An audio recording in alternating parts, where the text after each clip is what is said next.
Okay, I'm once again with my friend Kat, and today we're in Robert's Coffee, Yes. and Maybe we should show like this, Robert's coffee. and so we're having an opportunity for a conversation here, and we'll share it along, and hope it's of interest to you. Exactly, because we wanted to talk today about focus You know, and uh-huh. how you can practice to stay focused on Yeah, whatever you want. And what is focus really? I yeah, know. Could that be of interest for you guys? What do you yeah, say? yeah. So. I know that you've been reading a book that talks about focus because you shared a little bit of that with me, and I'm I think one good thing would be to say first, what what are what are the kinds of factors that the book focuses on?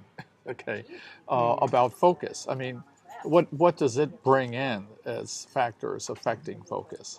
So, for instance, they share a couple of attributes that they relate to focus, Yeah, like durability, ability to stay present, um, to capacity, how much information you can get in yeah, short time, yeah, and the importance of focus to be efficient in your daily life. And well, this book is about leadership. yeah. So So obviously it's really important for mm, leadership. Yeah, yeah, okay. So all of those things seem to be practical, understandable aspects of focus. Say side effects of focus. Okay, okay. And so I was interested too in what sorts of things they talk about as affecting focus. You know, so as they mentioned, like coffee, tea, yes, yes, exercise, yes, um, and your emotions. If you are yes, feeling happy or not, yes, that's yes. affect focus as well, according Yes, to them. yes. Yeah, yeah.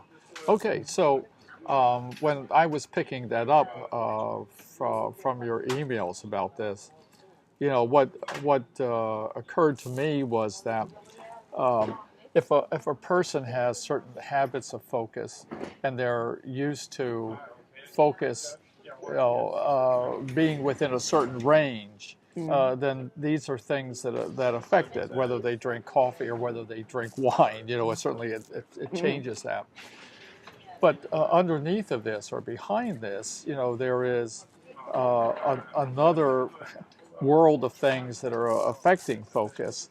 So I think, okay, as a healer, as someone doing spiritual work, what what's going on with focus that maybe isn't being discussed here? So for me, the most obvious and important thing is that, in my view, human beings have what I would call 8 points of awareness.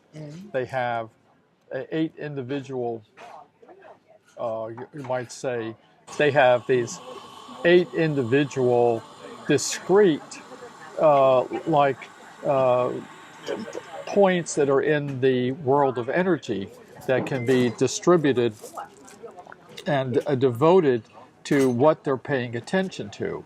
And even though you might think that awareness seems continuous, it really can only handle eight things at a time.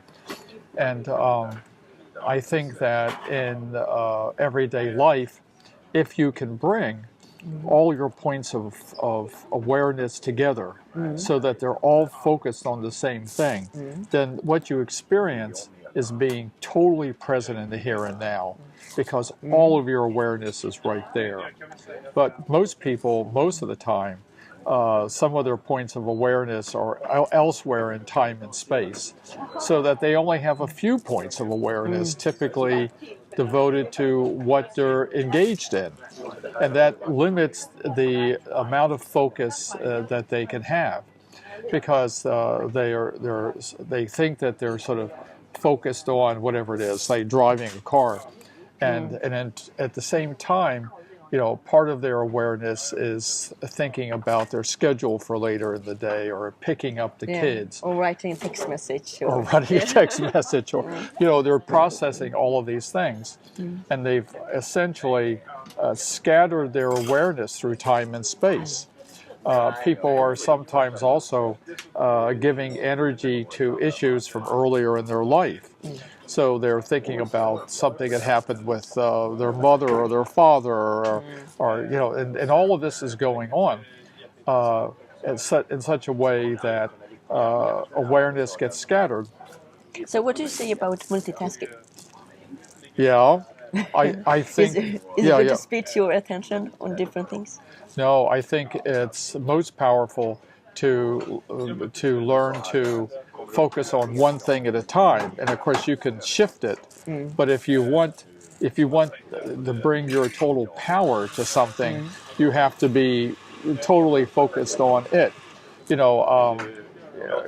With my background in the arts, I think a lot about how artists work. When artists work, they're right there. They're totally there. Total presence. Yeah, total presence to open up the creativity and to connect to themselves in a deeper fashion. Most people, most of the time, are quite scattered. And like I say, if you walk down the street and you look in people's eyes, what you see is that people are scattered about and hardly present at all. That's what our modern life does to us when we keep allowing our awareness to be taken over by other things. When we bring it together and we're masters of our own attention, then there's a whole different experience to life. And I think there's a lot more power and creativity exposed then. And I guess you feel more alive, that you are more there in the moment. Yeah, yes. We all think, know that there's a value in being totally present, and you can work to master and command your points of awareness so as to be able to consciously decide that you want to be totally in the here and now. Yeah. Okay, so how can you practice to be more efficient in collecting all your 8 points in one place in your brain? Yes. Yeah. No, I think that there's a meditative practice you can use. I have a meditative practice in the YouTube channel called Points of Awareness, and that's a simple, basic version of this that you can practice. And as time goes by, there are going to be a lot more of these, because there's a lot of benefit to having command of your 8 points of awareness, that you can bring it up when you need it, but also it can change the nature of your experience of the world around you. And I'll have more to say about that in the future, I think. Yeah. But it would be so cool if everyone would try that, your meditation. Yes. And then come back and comment the results. Yeah. That would be fabulous, yes. Because I think this is part of the hidden reality of our lives, that we go about reacting to things and thinking that we're doing what we need to do for ourselves. And underneath of this, there are these points of awareness that we're not paying attention to. And if we did, our lives could be under much more direct control. It sounds bad. It sounds great. Yeah. Okay. Yes. Yeah. Is there something else we would like to discuss on the topic? Focus? Yeah.